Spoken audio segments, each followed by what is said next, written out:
Stacy and Steve, we're standing on the sidewalk in front of the Diocese of Des Moines building where Graf held a press conference earlier today. Now, Dr. John Ott was sentenced to 20 years in prison back in 2013 for illicit sexual activity with minors in Kenya.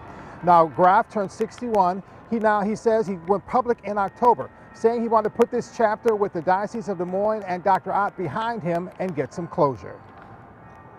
If a picture paints 1,000 words, this one may speak volumes. A teenage Edwin Graf in the mid-1970s, when he says he was sexually abused by a trusted church member and employee of his church, St. Patrick's Parish in Corning. It's not a pleasant thing to talk about being a victim of childhood sexual abuse. Saying he was sexually abused at least a half dozen times, starting when he was 13 and ending when he was 15. There were people who knew, in particular my priest, that I told what was going on. He said there was no action taken on his behalf, telling us he suffered in silence. I started having severe depression, and that's carried with me through my entire life. I've been hospitalized for suicidal depression 15 times. Graf says it has made it hard for him to love, which made it all but impossible to be a husband or father. I don't really claim to have grown up with a father.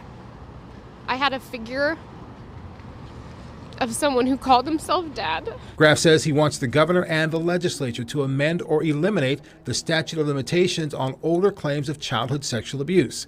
He also wants financial compensation, hitting the Catholic Diocese of Des Moines where he believes it will do the most damage. It's justice. It's the only form of justice there is now. We reached out to the Diocese of Des Moines for comment. They sent us this statement that reads in part: "We acknowledge the pain and anguish that is caused when a young person's trust is violated. These allegations date back more than 45 years and involve a minor and that minor's own physician who both lived in the same community and were members of the same parish. The priest who allegedly heard about the abuse from the victim in the context of confession has been deceased 25 years. The complaint first disclosed these allegations to the diocese in August of 2021. We unsuccessfully attempted to provide pastoral and material support to the victim."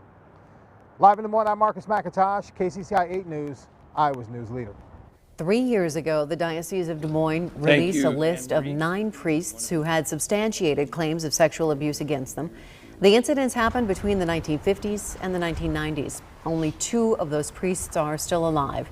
The diocese website continues to offer ways to file complaints and for victims to find help.